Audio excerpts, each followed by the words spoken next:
Bom, gente, aqui quem está falando é irmão Ricardo, sou da comunidade Servos da Divina Misericórdia e queria partilhar com vocês um pouco da minha história. Minha história ela vai começar na minha adolescência, né? Aos 12 anos, eu vou ter um contato assim com o álcool, através da experiência de ver os meus familiares, né, que bebiam muito, e eu via ali na alegria deles, me despertava em mim um desejo também de experimentar aquela alegria. Então posso dizer para você que a minha primeira experiência com as drogas foi dentro de casa, que foi justamente a bebida alcoólica, e que para muitos é inofensivo, para muitos não tem nada a ver, para muitos a gente vai escutar falar aí que é beber socialmente, a gente até brinca, né, de dizer que quem bebe socialmente, né, socialmente. Então eu também não conheço nenhum alcoólatra que começou tomando um alambique, né? Todos eles começaram no primeiro gole, no primeiro copo, e assim foi comigo. Até que um dia, também dentro da minha casa, um dos meus amigos de infância foi ali e me apresentou uma coisa que ia mudar totalmente a minha história. Me apresentou a famosa cocaína. Queridos, quando eu olhei aquele pozinho branco, né, dentro de um saquinho, falei assim, pô, o que é isso? Ele falou, não, isso aqui é maneiro, é só fazer uma tirinha, a gente vai, faz um canudo, dá uma cheirada e tranquilo. E eu caí nessa, né? Só que eu caí nessa como muitos hoje ainda caem. Quando eu acabei de usar, deu aquela ondinha e eu falei assim, pô, mas essa que é a tão famosa cocaína? É essa que todo mundo diz que não consegue largar? Pois eu largo a hora que eu quiser. Não vai ser esse negocinho que vai fazer minha cabeça. Queridos, eu estava ali implantando uma grande mentira na minha vida, porque eu achava que eu teria controle daquela coisa e não tinha. E a minha segunda experiência foi com meus familiares, né, num bairro da Baixada Fluminense aqui no Rio, onde eu fui experimentar pela segunda vez. Eu via um entra e sai numa casa e aquelas pessoas saindo eufóricas, e aí eu me lembrei que aquela mentira que eu tinha contado, eu me lembrei dela, falei assim, naquela vez eu fiz, não deu nada, fiquei esse tempo todo sem usar, então posso usar mais uma vez que não vai ter problema nenhum. E aí eu fui, só que dessa vez não foi só um tirinho, né, um tequinho, como os usuários costumam dizer, foram vários.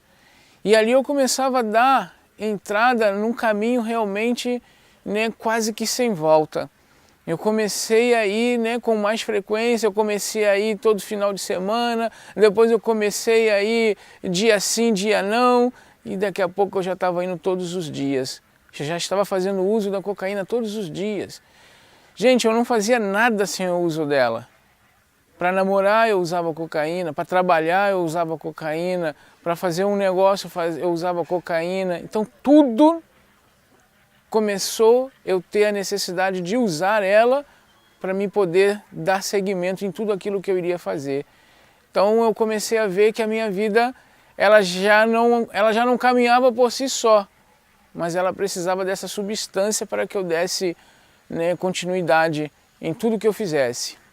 Depois de fazer essas várias experiências com as drogas, aí tinha uma outra coisa que também ia prevalecer de forma negativa na minha vida. Eu sou filho de um policial militar, do qual eu escondi o quanto pude do meu pai que eu era usuário de drogas, mas eu também era sobrinho de um traficante, de um assaltante de banco, de um assaltante de carro forte. E esse meu tio era o ídolo para mim.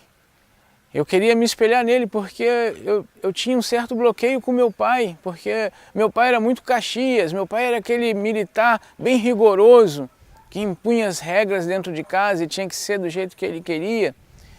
E o meu tio não, meu tio vivia aquela liberdade. Bom, eu achava que aquilo era uma liberdade, ter quantas mulheres ele quisesse ter, poder usar droga a hora que ele quisesse, ter dinheiro no bolso. E ali eu fui me espelhando nele e fui buscando, né, essa maior intimidade com as drogas através, né, dessa experiência também com esse meu tio. Esse meu tio que depois veio a ser preso, que ficou preso na Ilha Grande, e a gente trocava correspondências. E eu lembro de uma das cartas que meu tio dizia, me orientando: meu sobrinho, foge dessa vida, não entra nessa, é furada. Você não sabe o que eu estou passando aqui dentro da Ilha Grande, isso aqui é um inferno. Aqui, filho chora e mãe não vê. Foge disso. Queridos, a Ilha Grande acabou e meu tio continuou preso. De lá, depois que foi, que aboliram o presídio na Ilha Grande, ele foi transferido para Bangu. E aí eu fui visitar meu tio algumas vezes. E aí aquilo que era para ser uma visita, de levar um amor para ele, passou a ser também uma diversão para mim, porque eu fui descobrir que dentro da cadeia rolava drogas. Então eu ia para Bangu para visitar ele, e quando chegava lá dentro eu me drogava à vontade, porque lá a droga rolava solta e a gente não corria o risco de ser preso, já estava lá dentro. Então assim a gente foi se drogando, levava amigos para visitar ele. Então minha caminhada nas drogas foi assim, foi muito rápido, e a minha queda também foi muito rápida. Eu costumo dizer para a molecada que as drogas, ela nos leva nas alturas. O problema é que ela não nos dá um paraquedas para descer. Quando a gente começa a cair, é queda livre. É queda livre, até chegar ao fundo do poço é queda livre. E eu estava nesse processo ainda, eu ainda estava subindo, mas ia começar o meu processo também de queda livre sem o uso do paraquedas.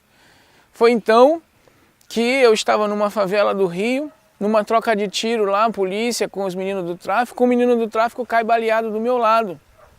E quando eu olhei, aquele menino do lado sangrando, eu fiquei com medo de perder minha vida. Depois passou aquele tiroteio, o menino que estava junto comigo desceu com as drogas que a gente ia usar, e eu vim logo após. Só que eu estava sem nada, eu falei assim, tranquilo, vou passar tranquilo pela polícia. Só que para minha grande sorte, os policiais que estavam lá conheciam meu pai. E aí quando me viram, chegaram e já falaram: tá fazendo o que aqui, moleque? E como um bom dependente, a desculpa de todos, a minha não ia ser diferente. Falei: tô vindo da casa da minha namorada. Nisso eu tomei um tapa na orelha e ele disse: qual delas? A maconha ou a cocaína? E já tomei outros tapas e dali eu fui preso, fui parar dentro da delegacia, da DPO, que é como se fossem as UPPs de hoje, as DPOs antigamente, que também tinha dentro das comunidades, dentro das favelas. Então eu fui parar dentro da DPO, dentro da Vila Cruzeiro. E ali levei mais uns tapas lá dentro, e aí ligaram, mandaram que meu pai fosse buscar-me. Chegando lá, eu comecei a lembrar que meu pai vivia dizendo que o dia que descobrisse que eu ou meu irmão fôssemos usuários de drogas ou qualquer coisa ilícitas, que ele ia dar uma surra na gente. Então eu fiquei esperando, falei: pô, já apanhei dos policiais, agora eu vou apanhar do meu coroa. E aí, meu pai chegou, e por incrível que pareça, meu pai, a me olhar naquela situação, para ele vergonhoso, um policial tendo que buscar um filho porque estava envolvido com drogas. E ali meu pai, quando chegou, eu tive que narrar para ele que eu era usuário, que eu estava ali por isso, porque eu tinha sido pego com drogas. E meu pai não me bateu. Meu pai, ele me abraçou e disse: vamos para casa, filho. E eu não entendi nada. Falei: pô, mas ele disse que ia me bater, que ia fazer, ia acontecer, e agora demonstra esse gesto de carinho, de amor, coisa que para mim era difícil entender esses gestos no meu pai. Meu pai me levou para casa. No dia seguinte, estava eu lá sentado, lá onde a gente morava, um desses policiais parou o carro e disse: tô de olho em você, moleque. E aí eu entrei para casa chorando, dizendo para minha mãe: mãe, me tira daqui, porque vão me matar, vão me matar. E minha mãe me manda para o Espírito Santo, para Vila Velha. Em Vila Velha, em questão de tempos, semanas, eu conheci a rapaziada do local que usava, e lá eu comecei a usar também, e lá eu comecei a vender drogas para alguns dos meninos de lá, e lá fiquei por mais de um ano, até que eu volto para o Rio. Ao voltar para o Rio, a minha mãe me encontra na rodoviária, Novo Rio, completamente magro, nem parecia que eu estava do lado avesso, de tão magro que eu estava. E minha mãe só chorava quando me via. E eu ainda zoava a minha mãe, falava assim: pô, mãe, tá chorando por quê? Teu filho tá curado. Posso estar magrinho, mas estou curado, drogas nunca mais. Mas a minha mãe sabia que eu estava mentindo. Qual é a mãe que não conhece o filho? A minha mãe não é diferente de todas as mães que existem. Ela sabia que eu estava mentindo, então ela fingia acreditar em mim e dizia, tá bom filho, vamos para casa. Gente, voltando para casa, eu achei que eu ia estar enganando a minha mãe, eu achei que eu ia estar enganando a minha família, mas eu não percebia que o maior enganado nisso tudo era eu. Eu era o maior enganado, eu era aquele que sofria mais com as minhas próprias mentiras. Então, ao voltar, eu comecei a me aprofundar mais nas drogas, mais e mais e mais. Eu já estava usando cerca de 5 gramas de cocaína por dia, tive várias crises de overdose, algumas delas indo parar no Getúlio Vargas, né, no pronto-socorro, mas sempre achando que tinha controle, sempre achando que eu determinava a hora que eu ia parar, que eu sabia que eu poderia parar a hora que eu quisesse. E não é bem assim. Até que eu conheci uma jovem, nós começamos a namorar e eu nunca tinha ouvido falar em castidade, então certamente a gente teria uma vida sexual ativa e nessa vida sexual ativa eu engravido, né, essa menina. Só que eu não percebi que nesse período de namoro, nesse período que durou mais ou menos 8 meses, eu estava vivendo como um jovem normal, eu estava indo para cinema, eu estava indo para teatro, que eu gostava muito, e eu não estava usando drogas, por incrível que pareça. Eu fiquei 8 meses de sobriedade, 8 meses na sobriedade. Mas até que teve uma febre interna que tirou a vida do nosso filho. E aí eu me revoltei contra Deus. Eu me revoltei contra Deus, eu comecei a xingar Deus de tudo quanto era nome, e eu não sequer socorri essa jovem, sequer levei ela para o hospital para que ela pudesse ali fazer os procedimentos necessários. Não, o que eu fiz? Eu corri para o Complexo do Alemão, fui estar lá com alguns dos meus amigos da época e ali eu comecei a ser tratado como um pobre coitado, coitadinho de mim, né? Eu perdi um filho e aí eu ia buscar esse refúgio na cocaína. Os 8 meses eu joguei fora em alguns minutos. Em alguns minutos eu joguei esses 8 meses fora. Comecei a me drogar de novo e a partir dali eu não consegui mais frear.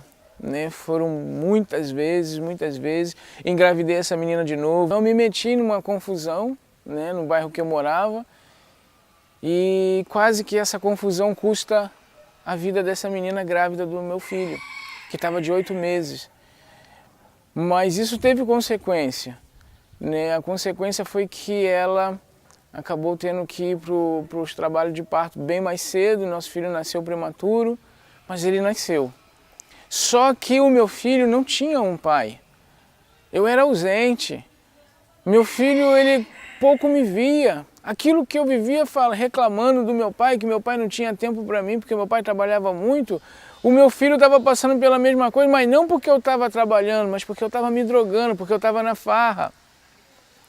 Porque eu fazia as coisas todas erradas na minha vida. E ali o meu filho foi crescendo, meu filho já estava com 2 aninhos e eu completamente entregue na drogadição. E aí, queridos, o que acontece? Eu estava numa sexta-feira e a gente costumava chamar de sexta-cheira.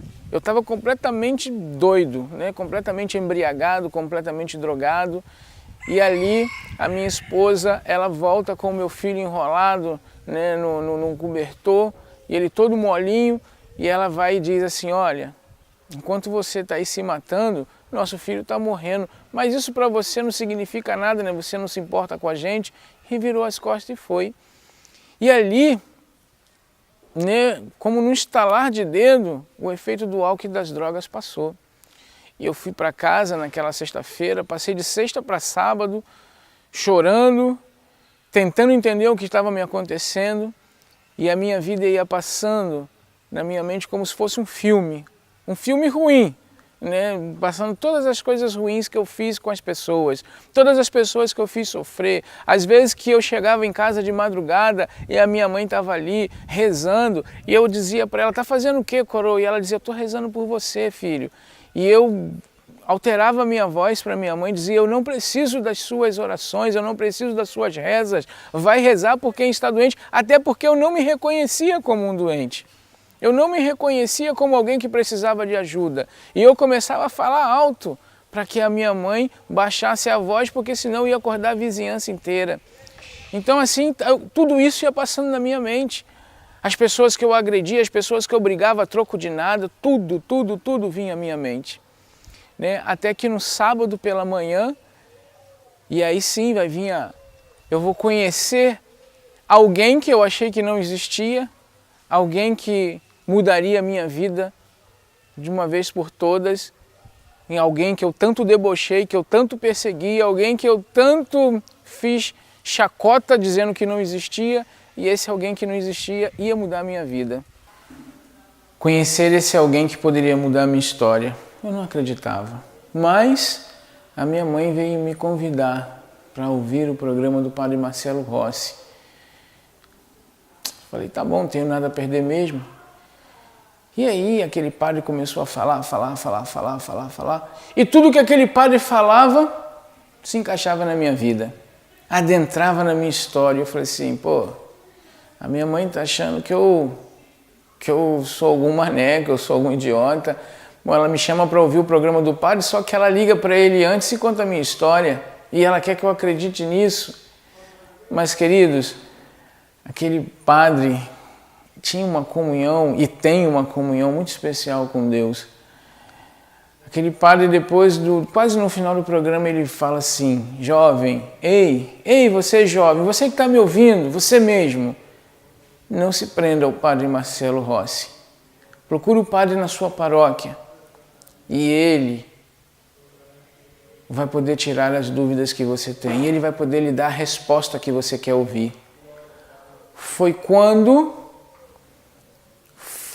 eu saí cheio de arrogância, cheio de prepotência, pensando, agora eu quero ver a minha mãe correr, chegar lá no padre diante de mim para contar a minha história, não vai dar tempo.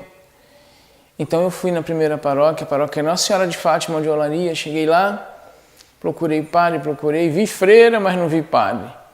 Saí da Nossa Senhora de Fátima, fui parar na paróquia de São Sebastião. Também não encontrei o padre, mas encontrei Jesus Eucarístico, Jesus sacramentado. E eu nem imaginava quem era. Eu vi uma luzinha vermelha, não sabia o significado, mas ali eu caí de joelhos. Como aqui nessa capela, na nossa capela aqui da nossa comunidade, né? Lá eu fiquei de frente para Jesus e caí de joelhos e chorava muito. E no meu coração vinha que padre e pai significava a mesma coisa. E que naquele momento era com o Pai do Céu que eu tinha que falar. Foi então, queridos, que eu digo que a oração que eu fiz foi o próprio Jesus assoprar no meu ouvido, porque eu não sabia rezar. Muito mal eu rezava um Pai Nosso, uma Ave Maria que eu aprendi com meus pais. Mas eu não sabia fazer oração. Eu sabia falar gíria, eu sabia enrolar os outros, eu sabia enganar os outros, mas rezar eu não sabia. Mas eu digo que Jesus foi soprando a oração no meu ouvido, só pode. E eu lembro que eu virei para ele e disse, Senhor, eu sei que eu não fiz por merecer. Eu sei que eu só tenho feito burrada da minha vida. Mas eu venho te pedir socorro. Se for da tua vontade, Senhor, de levar o meu filho para junto de ti, leve. Eu só peço que leve sem sofrimento, porque eu não vou aguentar ver meu filho sofrer mais do que ele já está sofrendo. Se ainda assim, Senhor, for da sua vontade que ele fique comigo, eu te prometo que eu não vou mais usar drogas, que eu não vou mais usar álcool e farei o possível para honrar teu santo nome. Sim, farei o possível, mas se ainda assim for da tua vontade levar meu filho para junto de ti, leve, porque eu me considero liberto por ti. E aí eu não consegui dar mais uma palavra.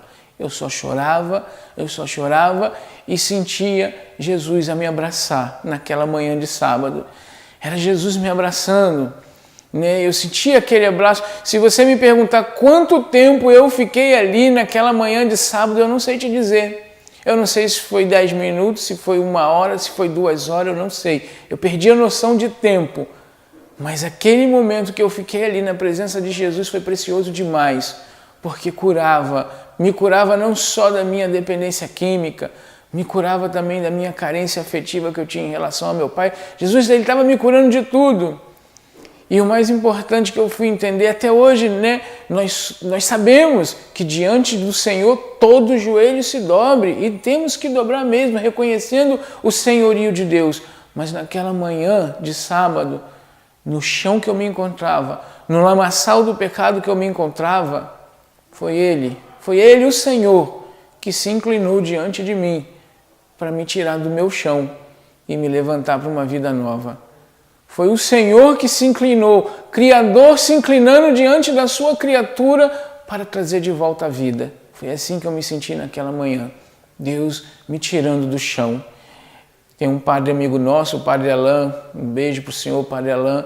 O Padre Alain ele dizia, o chão não é moradia para os filhos de Deus. E eu entendi isso naquela manhã. Eu ouvi essa frase muito tempo depois, anos depois.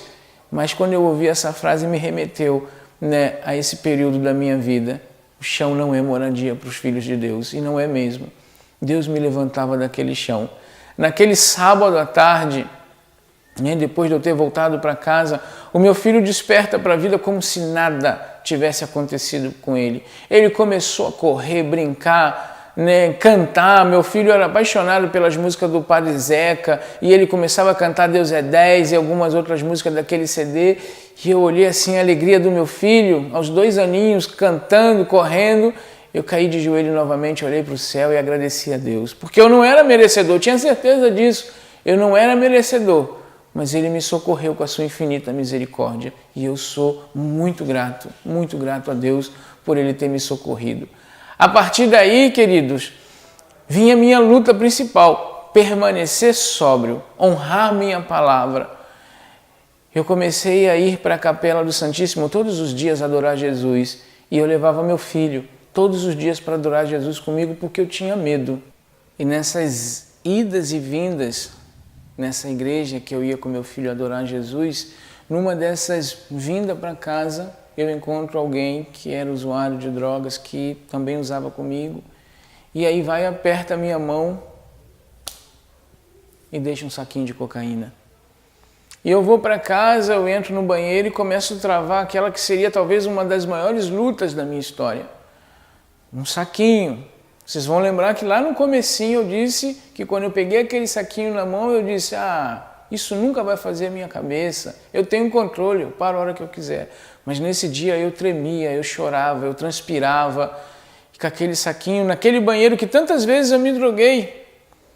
E eu fazia todo o ritual, dei peteleco no saquinho, rasguei, fiquei ali, esperando um momento, e minha mãe batia na porta, filho, o que você está fazendo? Nada, mãe. Filho, você voltou a fazer essas coisas? Não, mãe. E eu ali travando aquela luta. Até que Deus me deu uma coragem. Ali eu digo que eu tomei posse da minha libertação. Eu peguei aquele saquinho, desculpa a palavra que eu vou usar, mas não posso mudar a palavra, porque foi nesse contexto mesmo. Eu peguei aquele saquinho de cocaína, joguei dentro do vaso e descarga e disse, no lugar de merda é no vaso, eu não preciso mais dessa merda para viver. E ali eu tinha certeza que eu estava curado. Ali eu tinha certeza que Deus tinha mudado a minha história. A partir daí, veio o meu caminhar na igreja. Eu fui chamado a ser ministro da Eucaristia. Foi um outro problema, porque eu tinha 1 ano só de sobriedade. Eu tinha acabado de fazer minha primeira comunhão e já fui logo convidado a ser ministro da Eucaristia. E aí a igreja foi ao chão. As pessoas foram lá em cima da freira que me convidou e disse, como é que a senhora tem coragem de botar um drogado para carregar o corpo de Jesus? E todas essas acusações eram vindas contra mim e aquilo me deixava muito triste. Quantas vezes eu chegava em casa chorando e minha mãe dizia, o que foi? E eu dizia, a senhora tanto lutou para mim ir para a igreja, a senhora tanto disse que a igreja era o lugar dos pecadores, mas quando eu chego lá eu só recebo pedrada. Mas Deus me honrou. Eu fui até o fim e ali eu comecei a visitar algumas pessoas que foram importantíssimas na minha história. Eu vou poder citar alguns casos. Dona Maria Júlia, ela tinha um câncer em que ela tinha esse pedaço aqui da face que era aberto, dava para ver um pedacinho do osso. Aquela mulher, ela nunca reclamava de dor. E eu lembro que uma vez eu fui levar a comunhão para ela e ela estava com o corpo coberto de formigas. E eu fui ali, limpei. fiz a oração com ela, dei Jesus a ela, e ela não reclamou, mas ela me deu um sorriso que eu nunca mais esqueci. Eu voltei para casa naquele dia tão impactado com aquele sorriso que minha mãe sentiu. A minha mãe, quando me viu, ela falou assim: o que foi, filho? Eu olhei para minha mãe e falei assim: mãe, eu tive frente a frente com Jesus hoje e ele sorriu para mim. Ali, essa experiência de visitar um doente, outro doente e alguns outros, foi me fazendo conhecer quem era Jesus. Foi me fazendo conhecer que Jesus estava no pobre, que Jesus estava no enfermo, e foi me ajudando a entender que esse mesmo Jesus que eu encontrei neles foi o Jesus que me acolheu quando eu estava destruído. E aí Jesus começa a mandar dependente químico para mim cuidar. Eu jamais poderia imaginar que eu conseguiria cuidar de um dependente químico.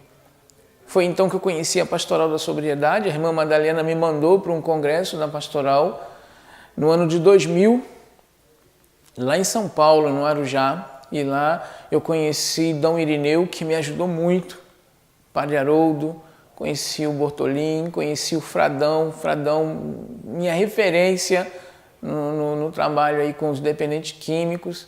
Quando eu vi aquele homem barbudão, né, e eu era roqueiro, e quando eu vi aquele homem barbudão, sabendo que ele era de um mosteiro, mas que dentro daquele mosteiro tinha saído uma banda de rock de nome Eterna, que os caras cantavam aquele rock bem pesado mesmo, mas louvando a Deus, eu falei assim: pô, como é que um monge dá inspiração para surgir uma banda de rock e ainda cuida de usuário de drogas? Eu falei: pô, eu dizia que eu era louco, esse cara é mais louco do que eu, muito mais louco do que eu. E aí eu me inspirei, comecei a falar assim: pô, se esse monge consegue cuidar de dependente químico, eu também posso. E aí eu comecei a minha caminhada. Não esperava fundar nada não, nunca sonhei em fundar nada. Queria ajudar aqueles meus irmãos que se encontravam onde um dia eu estava. E assim, no dia 25 de janeiro de 2001, nasce a comunidade da Divina Misericórdia, hoje, né, com o nome Servos da Divina Misericórdia. A comunidade nasceu assim. Os jovens foram vindo, nós fomos nos reunindo. Quando a gente viu, já estava dentro, não tinha mais como voltar atrás, era continuar indo para frente e continuar resgatando vidas. Pela nossa comunidade já passaram muito mais de 3.000 homens, algumas meninas. Nós não temos casa feminina, mas acolhemos algumas meninas. Nossos livros, nossos CDs de testemunho já atingiram muito mais de 15.000 pessoas. Enfim, aquele cara que um dia escutou de tantas pessoas que não tinha mais jeito, Deus não só deu um jeito na minha vida, como tem me usado como instrumento para que Ele possa dar jeito na vida de muitos outros, que para muitos não tem jeito. Queridos, quero com esse vídeo deixar uma mensagem principalmente para as mães, principalmente para você, mãe. Não desista do seu filho, não desista. Por mais que você escute as pessoas falar que seu filho não tem jeito, por mais que a cada dia você olhe e veja seu filho em situação pior, não desista do seu filho. Se hoje eu estou aqui falando o que Deus fez na minha vida, a transformação que o Senhor operou na minha vida foi porque a minha mãe e a minha esposa não desistiram de mim. Não desistiram de mim. Não desista do seu filho. A tua perseverança é o segredo, é a chave para que seu filho saia do caminho de drogadição. Deus não demora, Deus capricha. Nós às vezes achamos que Deus está demorando para derramar a graça na nossa vida. Não, Deus não está demorando, Deus está caprichando. Deus está caprichando e Deus está caprichando também aí na família da senhora. Pode ter certeza, Deus vai resgatar o seu filho, mas é preciso dobrar o joelho, é preciso confiar, é preciso confiar. No Diário de Santa Faustina, vai dizer: a humanidade não encontrará paz enquanto não se voltar com confiança para a minha misericórdia. Então nós somos chamados a anunciar essa misericórdia muito mais do que com a palavra, mas com a nossa vida. Com a nossa vida, testemunhando a nossa confiança no Senhor, para que outros sejam alcançados pela misericórdia de Deus, assim como um dia eu também fui. Um abraço a todos vocês. paz e misericórdia. Louvado seja o nome de nosso Senhor Jesus Cristo. Para sempre seja louvado. Quero ser um lápis nas mãos de Deus. Eu quero ser um lápis nas mãos de Deus. Quero ser um lápis nas mãos de Deus. Eu quero ser um lápis nas mãos de Deus. Pode me curar, pode me libertar, pode me restaurar, pode me curar, pode me libertar, pode me restaurar. Eu vou servir ao Senhor Deus, seu nome é misericórdia.